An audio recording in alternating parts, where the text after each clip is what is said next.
Hey, welcome back. It's time for another episode of Driven by Design, the only show that shows you the future of automotive design, with our design-driven designer, Bryan Thompson. Hey, Bryan.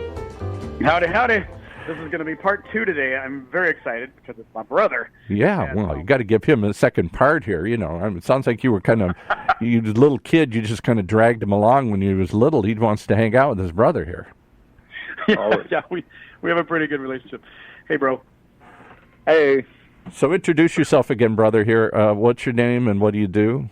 I am Chad Thompson, and I am a union millwright, rebuilding power plants, industrial mechanics, and then in my spare time and kind of as a passion, I build mostly motorcycles with the end goal being hot rod. Really exotic stuff. That's what we talked about. We did an episode with you earlier. Go back into the catalog and listen to that one where we laid out both of their interest in power and in vehicles and how Bryan designs stuff and you build it, and how different that is as an experience. And then we just started to touch into this world of motorcycles. Bryan's talked a lot about the future of automotive design. As he says over and over again, I can't tell you what I'm designing, folks, but none of them have wheels anymore, or none of them have steering wheels anymore. They might not have wheels, for all I know. And it might be the Jetsons here.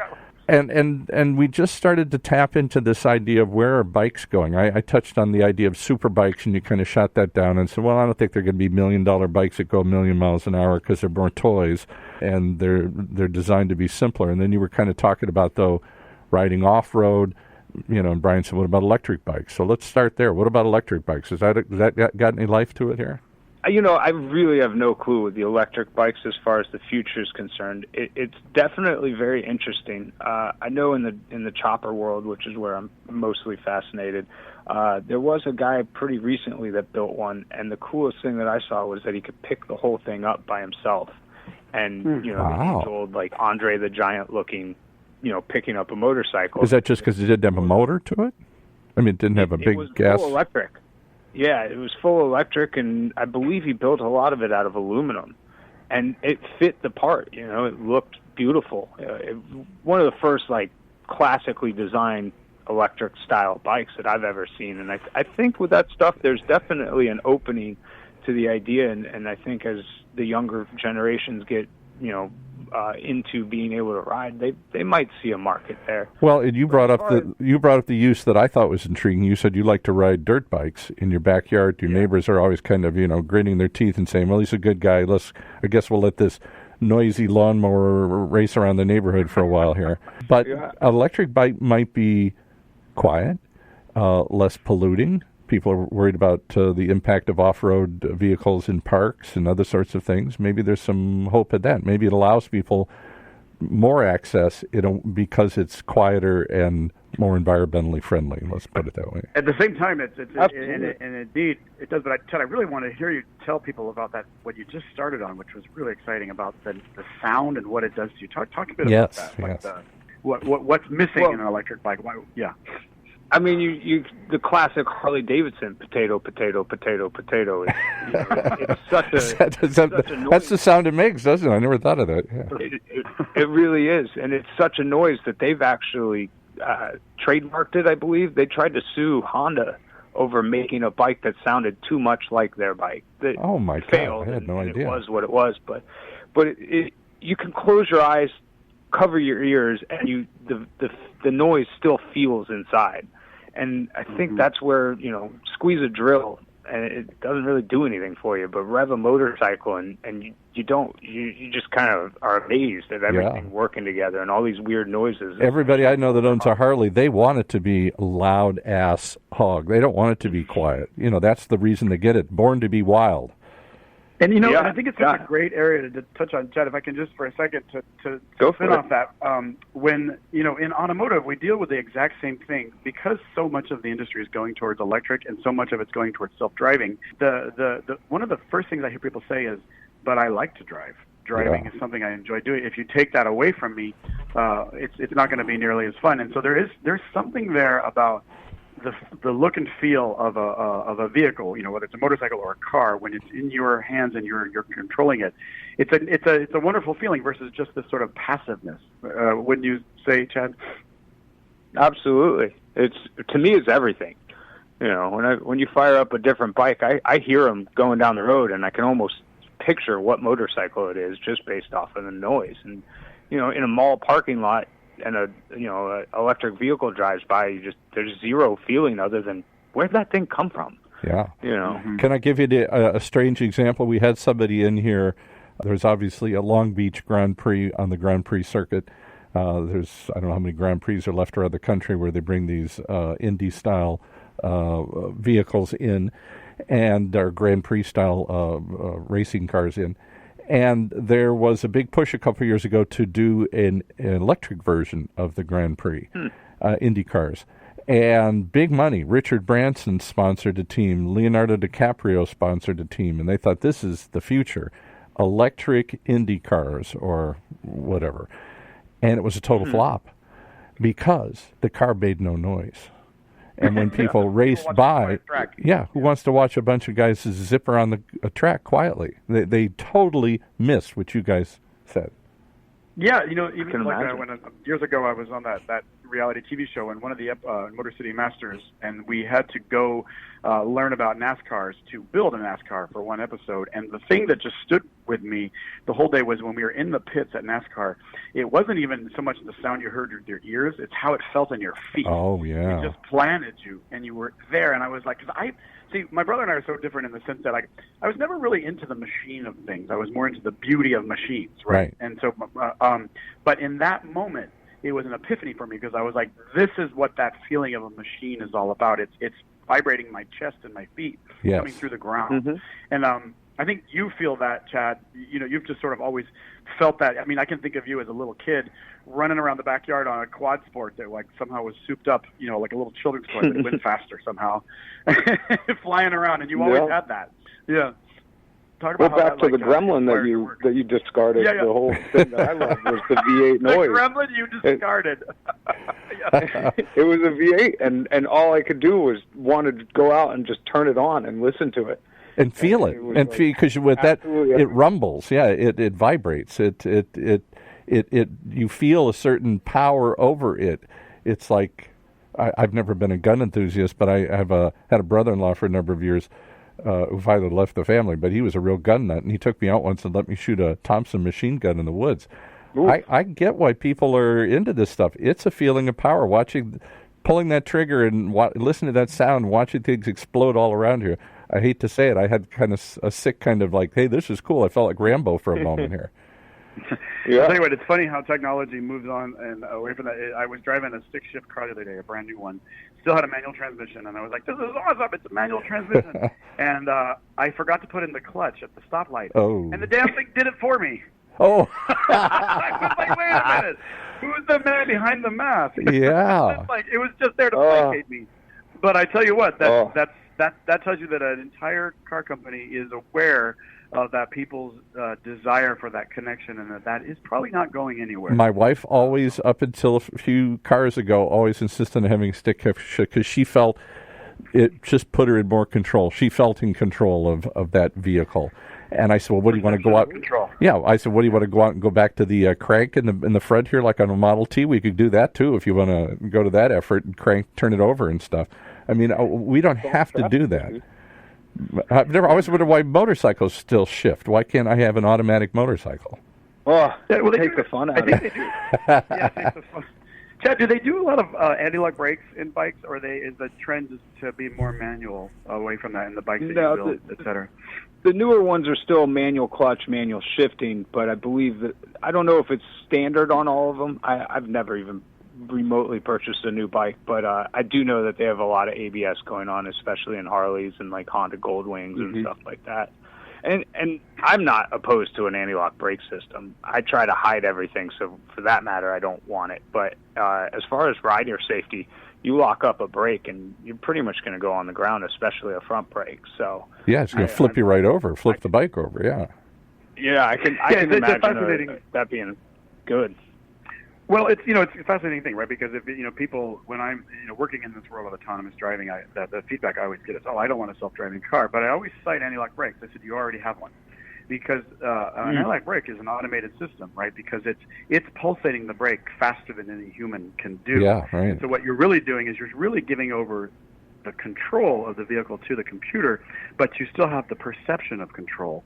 And I think that because that's such an important qualifier, the perception of control, right, is that as these things become more automated in the automotive realm, I almost see a growing desire for things that are not perceived to be automated, like the bikes that Chad is building for individual clients. Because if you take so much of that away, where are you going to get that need satisfied? Yeah. That's why I think, like, it's brilliant that Chad's like doing more of these bikes. You know, he makes his money as a welder, doing huge turbines and nuclear power plants. But I really think there's a growing need for the kind of work that Chad is doing that's very artistic and focused on an individual person. So I guess you answered my question already here. Will we ever see self-driving bikes? No, because if it is the fun of and the feeling of control, it would take all that away. Absolutely. What do you think, Chad? I don't think we'll see self-riding or anything like that. Maybe more of like miniature four-wheeler, like single-person vehicles might kind of come up as more of a motorcycle feel for someone who doesn't ride. But if you ride, you don't want it to be held up by itself. You don't want it. What about an entry-level bike, though? Because this is going to sound crazy. I've never ridden a motorcycle. I've always been afraid of them, and so I've always felt they would fall over, or I'd get in a car crash or accident too easy. So what if I had an avoidance system? What if I had a balancing system that would make it easier for me to get started? Yeah, I'd still have to shift it, maybe. Yeah, no, that would be an interesting market to open up for newer riders, absolutely. But I mean, regardless, you're still on a vehicle. You know, you're sitting on top of a vehicle. You're still you got your legs wrapped around a motor. That's all I could picture here. Right. Mm-hmm. I mean, the best description of a motorcycle, though, is that I've heard is when you are in a car, you're watching a movie, and when you're on a motorcycle, you're in the movie. I like that. It's a very, very surreal experience. You smell, you hear, you get rained on. Everything is right there. Bugs hit you in the face. Yeah, all sorts of stuff happens. Right. You know, but then when you're in a car, you know the noises are dumbed down. The AC is kind of clearing out a lot of. And it's passing by you. You're not passing through the space. It's passing by Correct. you. It's like sitting in a movie theater. You know, if a bike that held itself up got someone into that and interested in that, it's absolutely a cool thing, you know. But once you get into it, then you're just riding a motorcycle regardless. So, and I can see a lot of on the flip side of all that, I can see a lot of startups playing in that field of 2- and 3-wheeled vehicles that are self-driving, because there are less requirement. The minute you put that fourth wheel on the tarmac, you are held accountable for a whole host of requirements that a technical motorcycle, meaning 2- or 3-wheeled vehicle, does not have to meet. So there's a liberation there. So I could see, that maybe they become delivery vehicles or something like that is kind of like a motorcycle. Well, and people, that would be the every person vehicle. I forgot the name of it, but there was a car out of, I want to say Alabama or Georgia. It's not a car. It's a 3-wheeled something. I can't remember the name of it, but they brought one by here one day they were trying to get up interest in them. And they had a factory built, and they were, I don't know whatever happened, they were going to crank them out. But there's a number of companies doing that, because if it's less than 4 wheels, it's a motorcycle. So you have less, you don't have to have the bumpers, you don't have to have the safety, you don't have to have all these other requirements that make cars so expensive. You can get by in them, and they claim they could sell these things for like $10,000 or something. There you go. Something like that. An everyman vehicle. It's a 2-person everyman vehicle. Right. Yeah, that's interesting. One of the things I'd love to hear you talk about. Oh, I just wanted to say that one of the things I'd love to hear my brother talk about, because part of the point of this podcast is design and inspiration and how people stay inspired. Yeah, right. And I'd love to shift the conversation to this. When anybody works for a large corporation, they work for somebody. It's such a different world to live in than when you work for yourself. And after 10 years at Nissan, as much fun as I had, and I absolutely am so grateful for my time in Nissan, I started to have that feeling of, oh my God, how can I sketch another, Cube or Ultima or something? I just can't go in and do this anymore.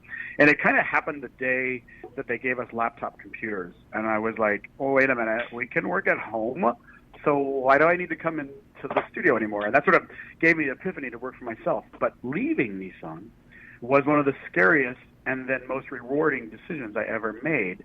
And I'd love to hear, because I now work for myself and the income stops unless I go get it. But I'd love to hear Chad talk about that as well, because he's worked in both environments, and he's growing this business of his bike manufacturing. And tell me, Chad, like, I'd love to hear, like, what, are you a different person? Are you wearing a different hat when you go into work as a millwright versus when you're building the bikes? What are the things that drive you to create this business of your own? Well, I have to travel for work, and I absolutely love the adventures, but, you know, we just had a baby recently, and my whole focus is now getting home. So it's definitely a very tough thing to love your career, but know that your time's numbered with it. But as far as a different hat, I'm just really starting to focus on trying to turn this into more of a money-making venture. I think the fact that I make my money outside of this has been beautiful until now, but now it's almost, I don't have that do or die mentality. I can sit and think about a piece for days and not have a customer, you know, mad at me or anyone. No one cares, because it's not very much money focused, and it's kind of going that way. And I'm a little nervous, to be honest with you, about it, because I like the idea that I can take 3 or 4 days on one little part. But then, you know, because I make my money elsewhere, nothing is do or die. I kind of just laissez-faire it, you know. Talk a bit about being nervous, because I think that's the thing. I hear, so one of the points of this podcast is to inspire people to create their dream in design. And one of the things I always hear is, oh, I would leave, but that's scary because, and yet some people still do it, and some people don't do it. And what is it that makes you nervous, but you're doing it anyway? Well, I mean, it's the end game. You know, I want to work for myself. I want to call the shots. I want to be financially independent.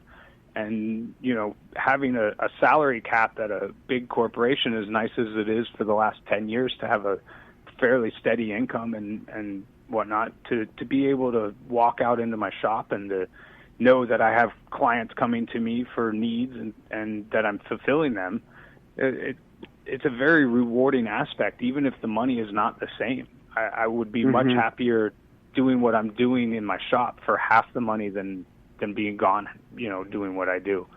But it's holding me back right now, honestly. I make good money. I travel 6 to 10 months out of the year, and I make really solid money. It's very much holding me back because, you know, I've been off work with the baby now, with having the baby for 4 months. And I'm just now getting a lot of business. You know, I'm just, like, within the last month, I've had, you know, a lot of call for, hey, can you do this? Hey, can you do that? Like, yeah, but I'm leaving, you know, so it's kind of getting in the way now, and it's a good thing. It's a very good problem. But speaking of nervous, it's just, you know, I just got to bite the bullet sooner or later, and I think that make or break mentality will solve a lot of the issues. Would you guys ever collaborate? Would Bryan design and you build? Well, I think it would be a collaboration of both design. Yeah, right? I mean, the thing is, because my brother is a designer at heart as well. But he's a designer who builds, whereas I'm a designer who draws. Okay. Like I like standing around. Like I draw something that's supposed to be, you know, 15, 20 years are out, and then I work with a bunch of people who then do it, and that's their expertise to make it. But those people are typically modelers and builders, and then I kind of stand around with a cappuccino with one hand and point to the other and say, you know, up, down, and then yes, you can fit that radiator in there, and then only like if they go home, if they tell me they can't fit the radiator, but they go home at 5, then I get involved with the clay and like just do it myself, and then it's too late and they get pissed off, but we make it the way I wanted. Whereas my brother, his skill set is really guided by, he thinks of it and he does it. He's literally he's kind of a one. He can do it all, and that's I think what he was saying is fascinating because while it's scary, so Chad, I know, I feel where you're at, and I think a lot of people listening to this would feel where you're at. You're in that transitional period where everything is happening at once, but nothing is happening yet at full speed because you're pulling back and you're pushing forward. You know, foot's on the brake, foot's on the gas, right? But I think people like to hear those stories because you keep going, you keep pushing it, and eventually this will be your full-time endeavor. As I was saying in the previous podcast, Paul, you know, for me, the thing that keeps me up at night is it's like flying this airplane that perpetually runs out of gas, because the paycheck doesn't keep coming, right? And so, and when sometimes I have a lot of paychecks coming in, there's a lot of fuel in the tank, but sometimes it's coasting, right? And it just kind of descends down. And I think that's the thing that not only is always going to be the anxiety when you're working for yourself, but the reward is that moment when the plane gets fueled again, right, Chad? Absolutely. We had a business coach in here the other day. I'll just throw this out, another analogy, and he said, people finally leave corporate America and they go build their dream. They start their company. They open a store, whatever it is. And he said the frustration is right away. He said, think of this. Think of it if you were a farmer and you plant a seed in the ground and the shoot starts to come up. How would it help if you went out there every day and screened it and said, why aren't you feeding my whole family? Why are you just one little plant right now here? It's time. Yeah. It takes time. Yeah. Absolutely. Well, talk about your work, because we're almost out of time here, so we'll have to make it quick here. Okay. All right. Well, let him. I think he could finish with this. Is that he's talk about growing one while doing the other, so that you don't just jump into an unplanted field, if you will. Yeah, that's what I was just about to say. I'm super fortunate to have a career that is corporate based, I guess, but I have a lot of freedom being a union guy, so I can kind of pick and choose jobs in my schedule. But I'm also fortunate that when I do make the jump, I'm not really in debt. All of my tools I've been building over time. I've had my own shop up and running for 6, almost 7 years, and it's look at it now, you'd think it would be 100 years old, but 6 years ago it was one tool, and I'm fortunate to grow with ease and not need to so much. But you didn't have to go out and borrow a bunch of money to build a shop tomorrow here. You've been accumulating it over time here.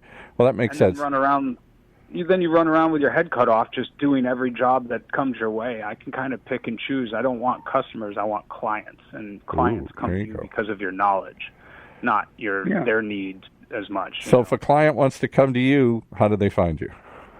The Mandoozle on Instagram, and all my other stuff is right there from there. The Mandoozle. For those that didn't hear, you can go back and listen to the first show. You can come up with why you came up with this crazy name, The Mandoozle. And Brian, how do they reach you?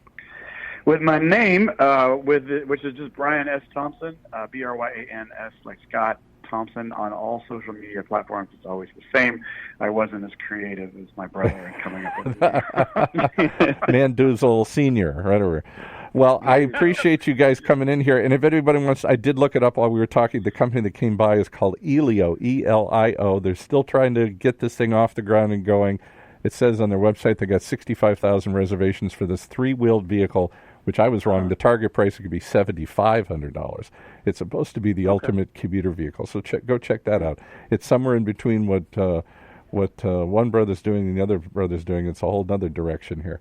So many different directions to pursue in what I always thought was a pretty staid and steady business, which is transportation. It's now taking off in ways I could never have imagined. I thank you guys for sharing what you guys are doing and the inspiration for both of you going in some ways totally separate directions and in some ways similar directions. That's what's fascinating about it. We inspire each other, for sure. I'm always inspired by my brother. All right. Well, I'm inspired to hear more. Thanks, guys. All right. Good. Thanks.